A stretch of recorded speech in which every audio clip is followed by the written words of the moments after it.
Энэ бол бидний мэддэг Япон улс. Гэхдээ энэ дүр зурагч гэсэн бас л Япон улс.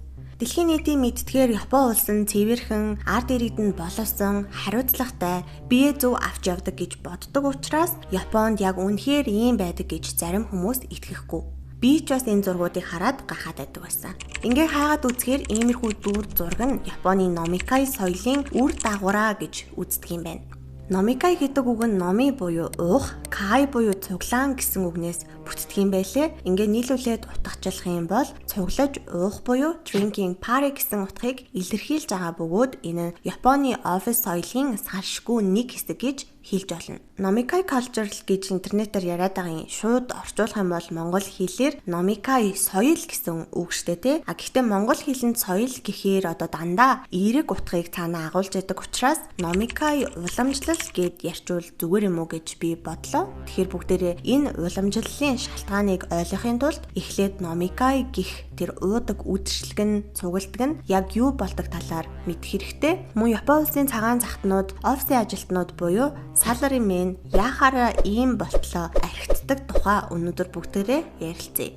Намайг Намундэр гэдэг би энэ сувгаараа өөртөө сонирхолтой санагдсан сэдвүүдийн хүрээнд бас та бүхэнд сонирн байх болов уу гэсэн сэдвүүдээр шинэ бичлэгүүдийг оруулж байгаа. Сэдвийг сүүлийн үед айгүй их интернетээр хараад надад сонирхолтой санагдсан учраас мэдээлэл бэлтгэсэн байгаа. Япон өгнүүдийг нь бас буруу дуудаж магадгүй шүү. За тэгэхээр бүгдээрээ Азийн улсууд тэр дундаа Японы хувьд идэх, хувцлах, мэндчлэх гэх мэтчлэн энгийн зүйлс нь хүртэл маш хатуу, дэгж аягтай байдгийг мэднэ. Үүний адил номикайч гэсэн өөрийн гэсэн хатуу дүрм журамтай байдгийн байна. Юун дөрөнд бүгдээрээ өөрсдөө Японы нэгэн оффист ажилладаг гэж төсөөлье. Ажлаа хийгээд сууж байсан чинь хамт ажилладаг нэг хүн чинь ирээд орой хамт уух номикай дах гэж таныг урьсан бол бүгдээрээ заавал зөвшөөрөх ёстой. Гэтэ яагаад зөвшөөрдгийг нь дараагийн хэсэгт бас тайлбарлаад өгье. За ингээд ямар ч байсан таныг урьсан тэр хүн бас өөрийн гэсэн нэртэй байд юм бэлээ. Урьлаа тарааж байгаа хүнийг канжи гэж нэрлэх бөгөөд монголоор бол тухайн оройны зэбэн юм уу да тий. За тэр хүн нь орой бүгдээрээ орох паб ч юм уу, уушин газар ч юм уу тий. Японоор бол изакая гэж нэрлэдэг юм бэлээ. Изакаяд захиалга өгөөд бүх хамт гарах хүмүүсээ цуглуулдаг. Тэгээд тооцоо мөнгө энтрийг нь зохицуулдаг ийм үүрэгтэй хүнийг канжи гэж хэлдэг юм байна.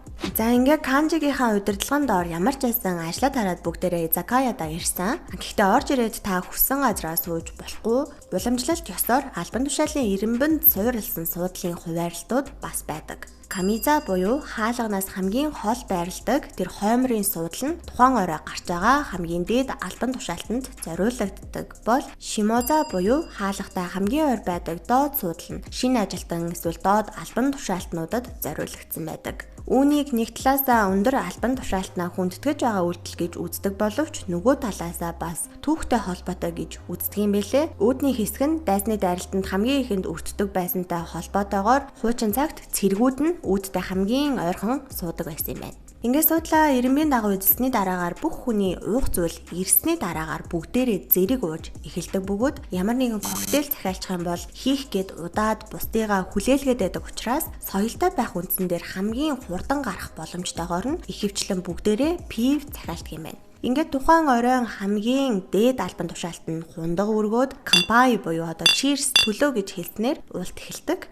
Оройн турш кохай буюу доод албан тушаалтнууд нь бусдынхаа хундагыг хэр дүүрэн байгааг дандаа ажиглаж байх ёстой. Хин нэгний хундаг огт хоосон байж болохгүй. Хоосон болох дөхмөгц нь дээд тушаалтан буюу симпай нарынхаа хундагыг төрүүлж дүүргэх хэрэгтэй. Та тэнд хэр согцсон байх нь ерөөсөө огт хамаагүй. Таны хундаг дандаа тасралтгүй дүүрсээр байх бөгөөд татгалзах нь туйлын хэцүү байдаг. Финландын Япон судлаач Юа Фартены бичснээр номикай дээр уух саналаас татгалзах нь бүдүүлэх хэрэг бөгөөд зайлшгүй татгалзах тохиолдолд маш их уучлалт гуйх шаардлага гардаг гэж бичсэн байдгийн байна.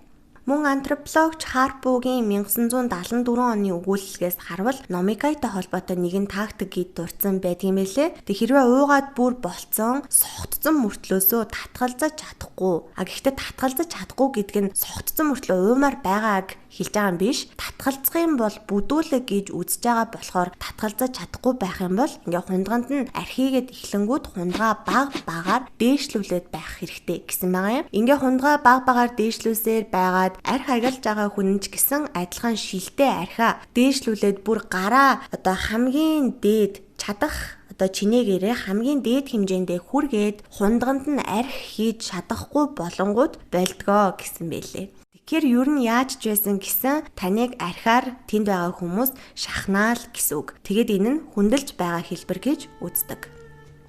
Хэтрүүлэн уух нь илэгний өвчин, зүрх судасны асуудал, архины хамааралч гэдэг юм уу те эрүүл мэндийн ноцтой эрсдэл дагуулдаг гэдгийг хүн болгон мэдж байгаа ч гэсэн Японы хувьд Монгол шиг арх ууж байгаа дээр нь асуудал үүсгээд байдаггүй. Харин Японы саларимен буюу офисын ажилчид гэртээ байхын оронд хамт олонтойгоо илүү их цагийг өнгөрөөдөг нь гэр бүл нийгмийн харилцаанд ан цав суулгаж байгаа учраас энэ асуудал дээр сүүлийн жилд маргаан дагуулад байгаа юм байлээ. Тэгэхээр эндээс харахаар тэр ууж байгаа үйлдэл дээр нь архитаж байгаа гэдэг дээр нь буруу өгөхгүй байгаа нь ямар шалтгаантай вэ гэдгийг ойлгохын тулд бүгдээрээ цаг хугацааны хувьд ухраад Японы түүхэн дэх согтууруулах ундааны уламжлалын тухай зайлшгүй ойлгох хэрэгтэй болно. Японы уламжлал цогтууруулах ундаанд эрт дээр үеэс маш том чухал байр суурийг эзэлж ирсэн. Японы тухай дурдсан хамгийн эртний их сурвалж болох Хятадын Вэй улсын түүх гэсэн шашдэрт японочдыг архинд дуртай арт түмэн хэмээн тодорхойлсон байдаг. Японы хамгийн эрт үеэс уламжлагдаж ирсэн уух зүйл болох сакег анх 2000 гаруй жилийн өмнө тутраг гэх ургамлыг тариалж эхлэхдээ зэрэгцэн тутраг гэх ургамлаа эсгэж саке гаргаж авч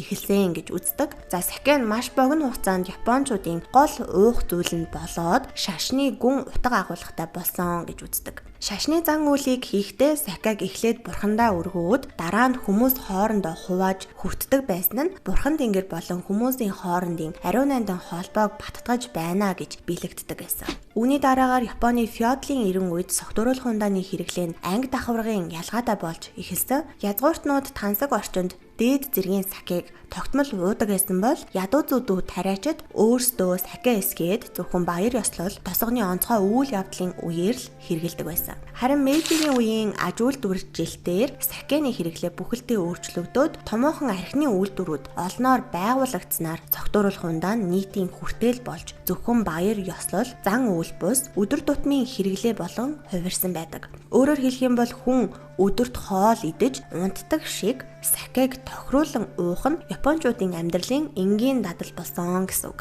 Тэгэхээр сүүлийн үед номикай уламжлалыг хүмүүс шүүмжлэхдээ архийг ууж байгаа тэр үйлдэл дээр нь огт шүүмжлээд байдаггүй, харин заавал шахаж хүчээр номикайд авч явж байгаа тэр асуудал дээр нь одоо шүүмжлээд байгаа нь үүнтэй холбоотой юм байна. Японд хотжилт эрчимжснээр эрт үе шиг хөдөө орон нутагт бүлэг бүлгээрээ цугларч уух нь багассан ч гэсэн орчин үеийн Японд ажлын байрны хамт олонны уйлт буюу номикаяар дамжин уудаг уламжлал нь хадгалагдан үлдсэн байна. Японы уламжлал цогтууруулах ундаа нь эрт үеэсээ эхлэн ач холбогдолтой хэрэглээ болсон зүйл байсаар ирсэн гэдгийг ойлгосон болохоор одоо номикай уламжлал яагаад ийм түгээмэл байдгийг тайлбарлах гэж хичээе. За энэ нь дотоод болон гадаад хүчин зүйлээс шалтгаалдаг гэсэн мэлээ.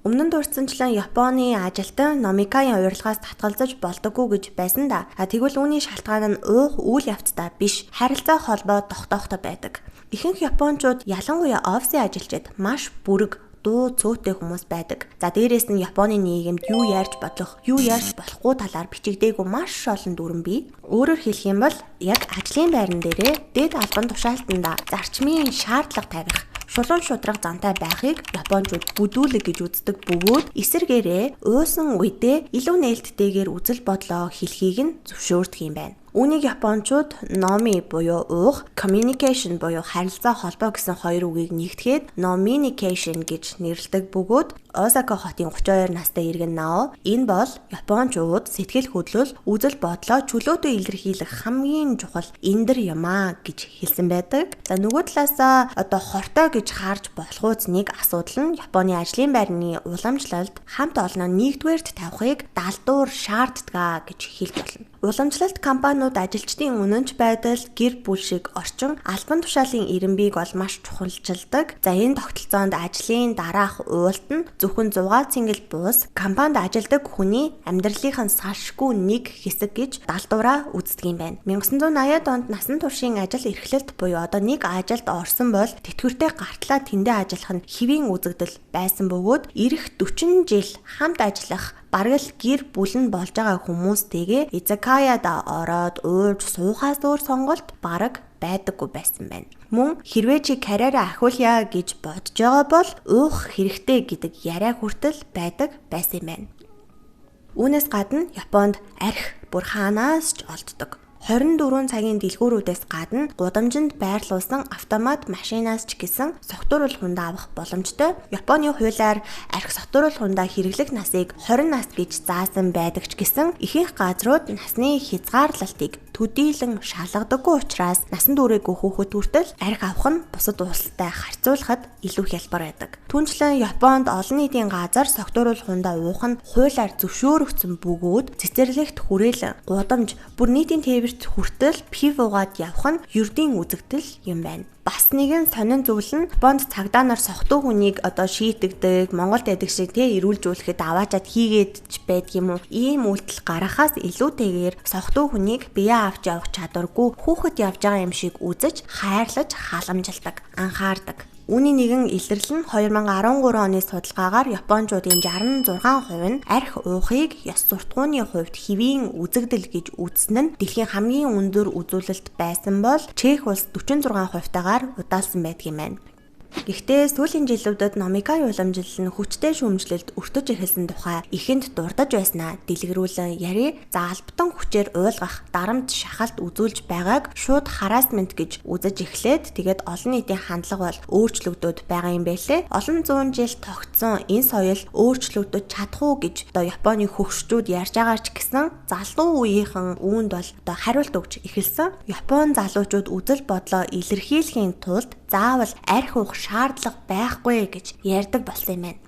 Олон 10 жилийн турш ажлын байрны тодорхойлолтод заасан нэг хэсэг мэт ойлгогдож ирсэн Номикай уламжлал нь ёс суртахууны хувьд байж болохгүй зүйл гэж тооцогдож эхэлсэн бөгөөд Японд эмэгтэйчүүд хүүхдээ хараад гэртээ суух ёстой гэсэн уламжлал мөн халагдаж ажиллах хүчний игнэнд эмэгтэйчүүд олноор орж ирэхийн хэрээр зөвшөөрөл өгөх бас дарамт шахалт гэсэн асуудал бол хурцаар яригдаж эхэлснээр хүмүүс Номикай уламжлалыг бараан талаас нь дүгндэг болсон байна. Киотогийн гадаад судлалын их сургуулийн социологийн профессор Кумио Немото энэхүү өөрчлөлтийн талаар ярихдаа өмнө нь Номикай байнга л зохион байгуулагддаг Японы корпорацийн соёлын ердийн нэг хэсэг гэж үзэгддэг байсан бол харин одоо үүнийг албан тушаалын дарамт буюу power harassment гэж үзэх болсон гэж дүгнсэн байдаг. Нөгөө талаасаа албан тушаалын дарамт буюу power harassment гэх одоо энэхүү нэр томьёо нь 2019 оноос эхлэн яригдах болсон буюу Японы засгийн газраас 2019 онд ажил олгогч нарт буюу байгууллагуудад зориулсан хөдөлмөрийн тухай одоо шинэ хуулийг баталсантай шууд холбоотой. Энэ хуульд Номикаийг хэрхэн зохион байгуулах, ажилчдыг оролцохыг шаардах гих зэрэг асуудлуудыг бүр наривчлан зохицуулж өгснөөрөө өөрчлөлтийн салхи орсон гэж үздэг. 47 настай менежер Кацки гэх хүний ярьснаар түүнийг залуу байхад нь дарга нар нь болон хамт олон нь 7 хоногт 4 удаа уухаар дууддаг байсан бөгөөд татгалзах ямар ч боломжгүй байсан гэдг юм байна. Харин өнөөдөр хууль нь чангараад компаниуд нь дарамт шахалтын одоо асуудлыг нухацтай авч үзэх болсны зэрэгцээ доод тушаалын ажилчид нь нэрийн нууцлан гомдлын хайрцагт загтал бичих боломжтой болсноор удирдах албан тушаалтнууд Номикайд одоо хамаагүй болгоомжтой хандах болсон байна. Насан туршийн ажил эрхлэлт буюу нэг ажилд ороод бараг л үхтлээ тэндээ ажиллах ёстой гэсэн ойлголт нь сүүлийн жилүүдэд бараг байхгүй болоод залуу ажилчид өөрсдийнх нь үнэт зүйлдээ нийцгүй байгаа компанийг орхиход бэлэн болсны дээр хамт олонтойгоо дотносхын тулд заавал уух нь залуучуудын хувьд бол тийм ч сонирхолтой зүйл биш болж эхэлсэн. Таканори Сакучи гэх иргэний ярьснаар сүүлийн жилүүдэд ажилд орохоор ирж байгаа залуус болон оюутнууд танай компани Номикай зохион байгуулдаггүй гэж асуух нь олширсан. За нэг ёсондоо ажил горилогч буюу одоо ажил хайж байгаа залуучуудын хувьд Номикай Номикай зохион байгуулдаг компаниудыг red flag гэж үздэг болсон. Номикай зөвхөн бизнесийн ажлын байрны орчинд бус их сургуулиудад ялангуяа их сургуулиудын клубуудад бас их байдаг гэсэн байлээ. Вишаны 2023 оны судалгаагаар оюутнууд Номикайд оролцохдоо албадлагын бус сайн дурын шинжтэй болж эхэлсэн. Мөн ахлах курсын оюутнууд нь доод курсынхантайгаа ирэмт тогтоохоос илүүтэйгээр тэгш харилцахыг эрхэмлэдэг болсон. Хэтрүүлэн уух эсвэл хин нэгнийг хүсээгүй үед нь уухыг шаардгаа болсон бөгөөд сүүлийн 10 жилд хамт олноороо архитгаас илүүтэйгээр дотнос уух өөр олон төрлийн аргуудыг бол түгээмэл болгож эхэлж байгаа гэсэн байлээ. Тухайлх юм бол хамт олноороо нийлээд ууланд авирдаг болсон байна. За тэгээ гадаад орны хоолны газарт хооллоод шин хоолнуудыг туршиж үздэг болсон байна. Мөн хамтдаа спортоор хичээлдэг зэрэг арх хэрэглэхгүйгээр хамт олны бат бүх холбоог үүсгэх шин дадлууд Япончуудын хувьд сууж эхэлж байгаа юм байна. Ингээд эдгээр зүйлсээс харах юм бол Японы залуучуудын үнэт зүйлс нь хувьсан өөрчлөгдөхийн хэрээр уламжлал нь ч бас даган өөрчлөгдөж байгаа. За Номикай нь Японы хамт олонны дунд харилцааны чухал хэсэг хിവэр үлдэх боломжтой ч гэсэн хэдийнэ шинэ өнгө төрхтэй болоод номи буюу одоо энэ уух гэдэг нэршлиг нь хүртэл өөрчлөх тухай яригадаад байгаа. Магадгүй ажлын байран дах Номикай өөрчлөгдөхөд хугацаа шаардагдаж болох ч гэсэн их сургуулийн соёлд шинжилэл хийгдснээр ийм шинэ үзэл бодолтой боловсон хүчин ажлын байран дээр гарч ирж байгаа нь одоо тэр тогтсон дэг жайгийг маш хурдан өөрчлөх боломжтой гэж яригдаж байгаа юм байна.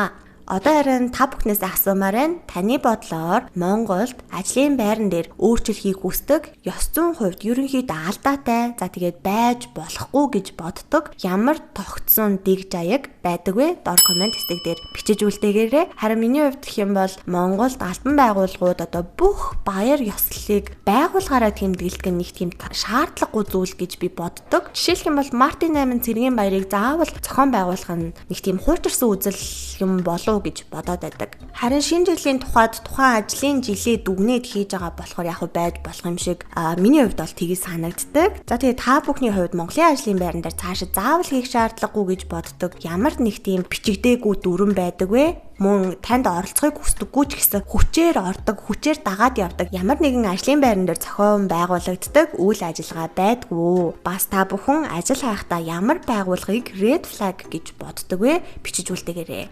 За тэгээ өнөөдөр миний бие намуун дээр та бүхэнтэйгээ хамт байлаа. Энэ сувгаараа би өөрийнхөө сонирхолтой гэж бодсон сэдвүүдийн хүрээнд шинэ видеонуудыг та бүхэндээ оруулж байгаа. Сонин садан босын явдал, сонирхолтой түүх, өнөөдрийн дугаар шиг бодууштай сэдвүүдийн тухай сонсомоор байгаа хүмүүс миний өвд намуун дээр шинэ сувагт subscribe дараарай. Тэгээ бүгдээрээ эргээд утгуулъя. Bye bye.